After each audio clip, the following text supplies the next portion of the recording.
Similar, guys. What's in it for me? That's actually what I want to just break down today. You know, I have 100 conversations with 100 different people a day. You know, from the oldest of the old to the youngest of the youngest, to the fattest to the skinniest, you name them. I have all these conversations, and I work in sales. You know, so that's essentially what puts bread on the table and clothes on my back, sales. And that's always been the mantra of sales. You know, if you're trying to get a sale, it's not about the fact that I have this perfect brand trying to sell it to someone else. It is, how can the brand that I have make that other person feel good? What's in it for them? You know, so yesterday I did a whole video around the teachers fighting this person, fighting that person, la, la, la, la, la. And we had so many other discussions with teachers, you know. And I remember when I was still in education, a lot of the teachers, the older teachers used to say, I'm not their friend, I'm their teacher, I'm here to do a job. And all those teachers sucked. I've always been one of the favorite teachers to the kids, you know. And you can ask if I've ever taught you, I've always been one of the teachers that the kids liked, even from a coaching point, because my whole approach was different. My whole approach was, I need to win these kids over. You know, I'm teaching long division. How lame is that? I'm teaching long division. Obviously, the kids won't like that. That's nothing interesting. But if I win them over, you know, and I try and sell this concept like it's betterment for them. So when they come into into class, they're going to get entertained, they're going to get educated, they're going to feel a type of way. I get to let them listen to their earphones, whatever the case may be. What's in it for them? Why must I go to Mr. Mlojo's class and be motivated and ready and sit down? You know, so many people in today's time don't understand that. What's in it for me? That's how the world goes around. What is in it for me? You know, we're having these conversations, and the one person was speaking about that teachers aren't discussing K-Dot and Drake in the class, and they're not. And I was like, teachers don't know, nor do they care. They don't understand and realize the importance of meeting a person at their point of interest. What do I mean by that? So my kids love this YouTube channel where it makes you pick between one food or another food. It's normally like sweet versus savory. What would you choose between having a chocolate muffin or something, I don't know, a boerewors roll, you know? And that's the whole thing. If I want to connect with my kids, I meet them there at their points of interest. I don't force them onto my things and like me and Ngani. No, I meet them at their point of interest. I win them over, you know, and we watch these things, and they love football. I mean, I don't like soccer, guys. I don't, but they do. So I engage in that, you know. I engage, oh, hey, Mbappe, hey, Ban, you know, from their point to win them over. And if they want to meet me in my points of interest, they come and they play rugby and we watch rugby again together. My points of interest, again, it's always that concept of what is in it for me. What is in it for me? That's how you win people over, when you understand what their goals are. Guys, it's very simple. I can go and say, hey, I want to sell pens. If the people on the other side aren't willing, and if they're not writers, if they don't have a need to actually write and they type on their phones or type on the laptop, it'll be a very huge challenge, or a big challenge, very huge challenge. It'll be a challenge for me to sell the pens to them. However, I need to find out what's their point of interest. Their point of interest, because they're always on their phone, might be Wi-Fi or data. Their point of interest might be XYZ. I need to find out what they want and then cater for them from their point of interest. It always shocks me when I speak to people. I speak to so many, I speak to guys, I speak to girls. You know, I speak to them, hey, Benson, what do you do in terms, I want a relationship? And I was like, what's in it for your partner? That's why you have all these guys that talk about what do you bring to the table. Because it's the same thing. It's the balance of energy. What is in it for the other person? Guys are like, hey, bro, I was in Funutoli Slay Queen. I was like, look, Slay Queens are going to move with the guy who caters to their interests. That's a very simple thing. Very simple concept. If you want a slay queen will only go with the guy who caters to her interest. What is in it for her? You know, and again, once you can cater to that, then you'll get what you need in return. It is very, very simple. When I was a child, I'd catch up my mom. So when I was young, like let's say grade 8, grade 9, Umamsi on a Saturday would like wake me up with breakfast. Whatever on a Saturday. Oh. I already knew whenever my mom made me breakfast on a Saturday morning, once I'm done eating, please go mow the lawn. Please go up. It was always followed by, okay, I've catered to your interest, now you need to cater to my interest.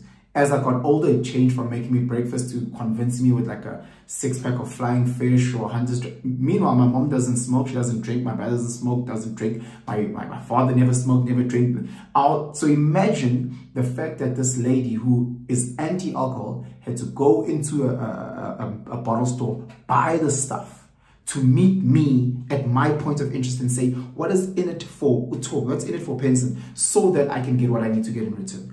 That's all it is in life, guys. That's all it is in life. We carry ourselves in such a way where guys and girls alike are trying to chase after these butterflies. You can't do that. But butterflies aren't interested in the chase. It's not about the chase for butterflies. Butterflies want flowers. So what you need to do is you need to then build a garden. You need to build a garden and cater to their point of interest. You build a garden with beautiful flowers. All of a sudden, butterflies will start flocking to your garden. They'll start flocking to your garden. What is in it for them? Butterflies will come in their thousands to your beautiful garden. And the bigger the garden, the more butterflies, and the more the different species and the ranges and the sizes, because you've built this butterfly. Penson, what do I need to do? I'm trying to get myself a man. Okay, sure. That man has interests. I wonder what it is that that person is looking for. The person that you want. Write those things. The man that I have, their potential interest. I need to become that so I can attract this person. What do I mean by that? If I'm trying to be with a God-fearing man, a guy who goes to church, I then need to go to church and be God-fearing. And then when I see, then you'll attract a man that is similar to that because of the space. If I'm saying, hey, I want someone who's very, very into fitness and health and what, chances are I also need to be in a space like that so that it's easier for me to attract that. If I want this Groove vesty, where do you find this Groove vest? At Groove. Some of you guys go find a Groove vest at Groove and then want them to become this church lady, or want him to become this. No, that's not what you. No. That's not how it works. You meet people at their points of interest.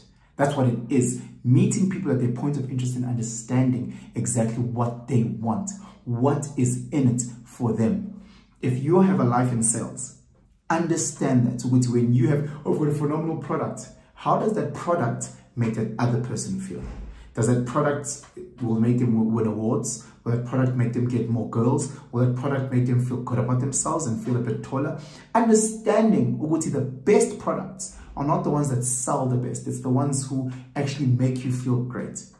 Right now they can drop a new phone that has the best camera in the world. Doesn't mean that people will buy that phone. People will buy phones for clout, like the iPhone, etc. We buy that for clout. So even if a Xiaomi releases a phone with the best camera, only a small market within our demographic here in South Africa will buy it. Why? Because they would rather have an iPhone or a Samsung because there's clout. What's in it for them? So me putting out an iPhone 15 Pro Max makes me feel better. Me driving that German engineering car makes me feel better. So if you are in sales, that's the concept that you need to do. What is in it for the other person?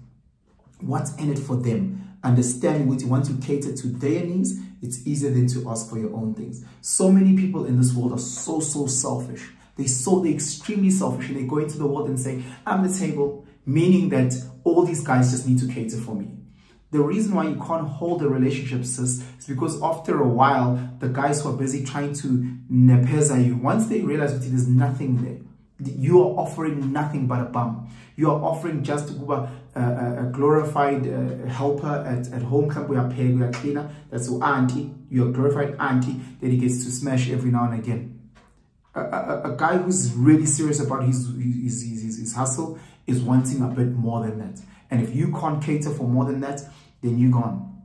He'll find someone else and someone else and someone else. If she's a slay queen and wants a guy who can buy her bags and bottles and this, and when I'm cheating, you're always there with Bible verses, you're always there about mental stimulation and growth, she's gone. She will go to her point of interest and what's in it for her, because she's yearning for bottles and krama vosho and tusha and she will go to her point of interest. The best way for a father to lose a son is for a father to force his own agenda onto his son. rather than finding what's your child's points of interest and then winning them over like that. The best way, even in class, in business, whatever the case is, find other people's points of interest. Ask yourself, what is in it for them?